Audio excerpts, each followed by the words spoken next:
Hello everyone, स्वागत है आपका मेरे YouTube channel the version of new study में। तो आज मैं आपके लेके आई हूँ directorate of education JNST of Delhi की क्लास 8 की सोशल साइंस ज्योग्राफी की वर्कशीट है। ये वर्कशीट 36 22 फरवरी 2021 की वर्कशीट है। आप name of student and name of class teacher डाल दीजिएगा। तो आज की ये जो ज्योग्राफी की सोशल साइंस की वर्कशीट है, इसका टॉपिक है ज्योग्राफी का chapter 2, land use and land conservation. मतलब कि लैंड और लैंड का इस्तेमाल और जो लैंड की कंजर्वेशन है। तो चलिए हम पढ़ते हैं लैंड के बारे में। सबसे पहले, land is among the most important natural resource. जो लैंड मतलब भूमि है, वो सबसे महत्वपूर्ण, सबसे इम्पॉर्टेंट नेचुरल रिसोर्स है। It cover only about 30% of the total area of the earth surface and all part of this smallest percentage are not habitable. मतलब कि जो ये लैंड है, ये कम से कम जो एरिया है वो 30% है अर्थ पर, और इसे थोड़े प्रतिशत के सभी भाग आवास योग्य नहीं हैं। मतलब कि कुछ ऐसे भी भाग हैं इस पृथ्वी पर 30% में से जो लैंड में जो आवास रहने लायक नहीं हैं। The uneven distribution of population in different parts of the world is mainly due to varied characteristic land and climate. भूमि और मतलब लैंड और जो क्लाइमेट है, उनके बहुत सारे लक्षणों के कारण जो विश्व में अलग अलग भाग हैं जनसंख्या के, वो असमान पाए जाते हैं। The rugged topography, steep slope of the mountain, low-lying area susceptible to water logging, desert area, thick forested area are normally sparsely populated और अनहिबिटेटेड। मतलब कि ये हुआ कि ऊबड़ खाबड़, मतलब रगड़ टोपोग्राफी को कहते हैं ऊबड़ खाबड़। ऊबड़ खाबड़ और स्थलकृति या फिर पृथ्वी पर्वतों का जो तीव्र ढाल होता है, या फिर जलक्रांत पानी की वजह से, या फिर मारुस्थल क्षेत्र, रेगिस्तान की जगहें, ऐसे बहुत सारी जगहें हैं जहाँ पे लोग रह नहीं सकते हैं। वो 30% में लैंड आता तो है, लेकिन हम उसे इस्तेमाल नहीं कर सकते और वो आवास योग्य नहीं है। और उर्वर मैदान और नदी, मतलब कि plain and river valley offers suitable land for agriculture. मतलब कि जो मैदान और नदी होते हैं और यही घाटियाँ जो होती हैं, वैलीज़ होती हैं, यही होती है कृषि, मतलब खेती के लिए यही सही है। अब हम चल रहे पढ़ते हैं लैंड यूज़ के बारे में। Land is use for different purposes such as agriculture, forestry, mining, building house, road and setting up industry. भूमि लैंड का उपयोग किया जाता है अलग अलग कामों के लिए, जैसे कृषि, खेती के लिए, और फॉरेस्ट्री, माइनिंग, बिल्डिंग हाउस के लिए, रोड के लिए, और इंडस्ट्री की स्थापना मतलब सेटिंग अप करने के लिए, इन सब के लिए लैंड का यूज़ करा जाता है। This is commonly termed as land use. ये जो है भूमि के उपयोग होते हैं। अब the use of land is determined by physical factors such as topography, soil, climate और minerals, availability of water, human factor such as population and technology are also important determinants of land use pattern।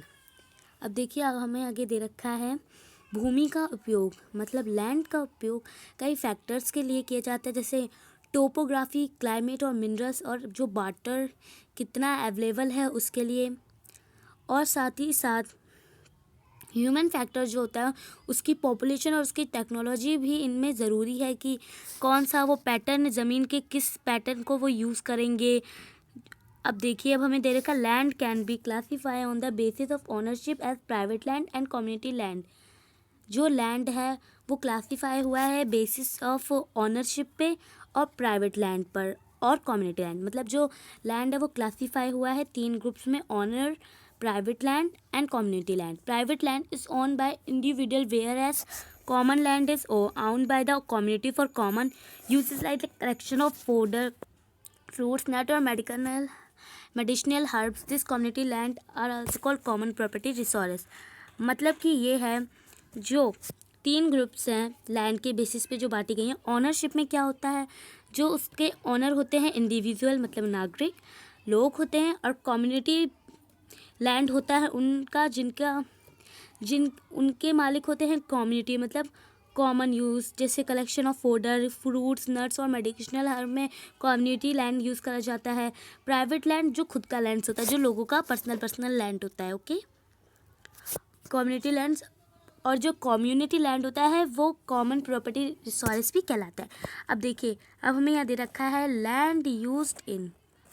Land जो है वो used होता है, किस किस में used होता है, चलिए देखते हैं।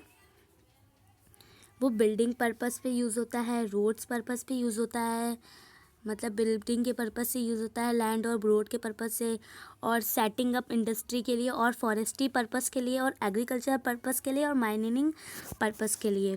Notice in how many way the land has been used in the ever picture. अब ये जो हमें पिक्चर दे रखी है, हमें कहा है कि भूमि के कितने उपयोग इसमें पहचाने जा सकते, तो आपको नोटिस करना है इसमें। एक ये एक्टिविटी भी आप मान सकते हैं इसे। अब देखिए, हमें आगे दिया है people and their demands are ever growing but the availability of land is limited. People मतलब लोग, और लोगों की डिमांड्स बढ़ती गई, लेकिन जो लैंड है वो तो एक लिमिटेड है। The quality of land also differ from place to place. लेकिन स्थान के अनुसार भूमि, मतलब स्थान के अनुसार जो लैंड होता है उसकी भी अलग अलग क्वालिटी होती है।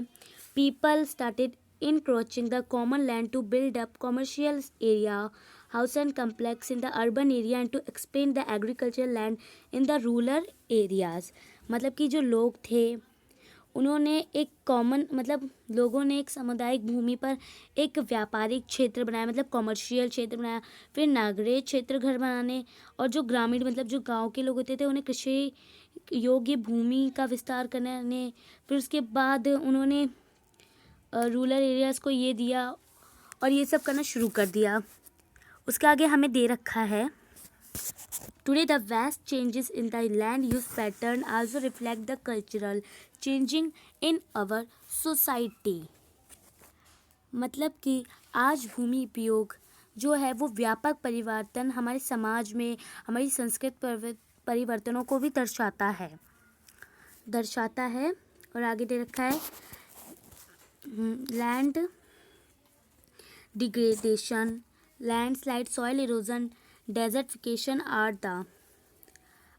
the major threat to the environment because of the expansion of agriculture and constructions activities। मतलब कि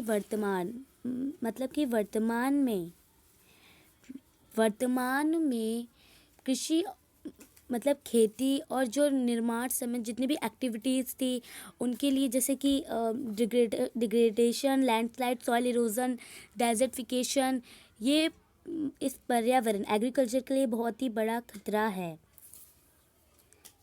ग्रोइंग, अब हमें दे रखा है कन्वर्सेशन ऑफ लैंड रिसोर्स, मतलब कि सुरक्षा लैंड रिसोर्स की, जो लैंड रिसोर्स है उनकी सुरक्षा।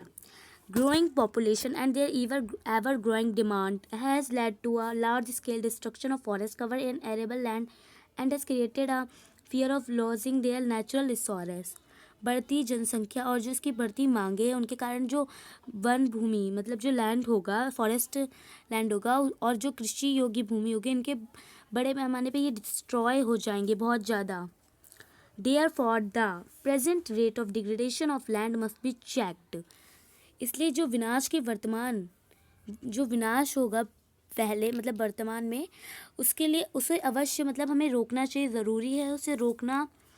Afforestation, land reclamation, regulated use of chemical pesticide and fertilisation and check of overgrazing are some of the common method use to conserve land resource.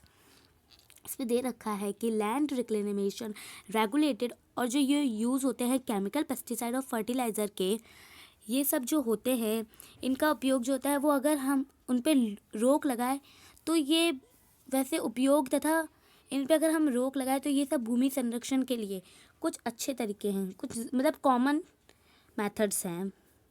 अब हम चलिए इनसे जुड़े क्वेश्चंस करते हैं। Why land is necessary for us. जो land होता है, भूमि होती है, वो हमारे लिए ज़रूरी क्यों है?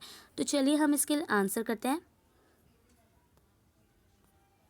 तो ये पहले का आंसर है, land is necessary for us because human not only live but also perform all economic activities on land. 95% of our basic need and requirement like food, clothing and shelter are obtain from land.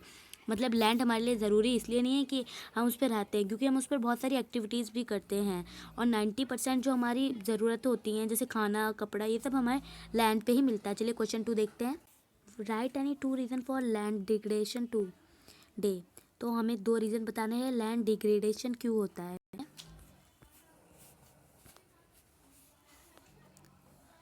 है 2 following reason for land degradation today: deforestation and over use of chemical fertiliser. फिर land population including industrial waste and quarrying of stone and the minerals. Okay, अब अगला question है कि what are the way to prevent land degradation. Land degradation को कैसे बचे, मतलब कैसे बचाएं.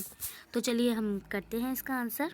The following way to prevent land degradation: पहला गार्डनिंग, खेती करिए. और कंजर्वेशन, टिलेज को बचाए. अफॉरेस्टेशन एंड रिफॉरेस्टेशन 2 प्रोसेस होते हैं, वो करिए. या फिर responsible industrial and chemical waste management. और या फिर कंस्ट्रक्टेड वाइंड व्हीकल. ओके, तो ये आज की वर्कशीट का वीडियो अच्छा लगा तो अगर आप चैनल को सब्सक्राइब कर दीजिएगा. ये आज का वर्कशीट का वीडियो था. अगर आपको अच्छा लगा हो तो प्लीज़ चैनल सब्सक्राइब कर दीजिएगा. Thank you.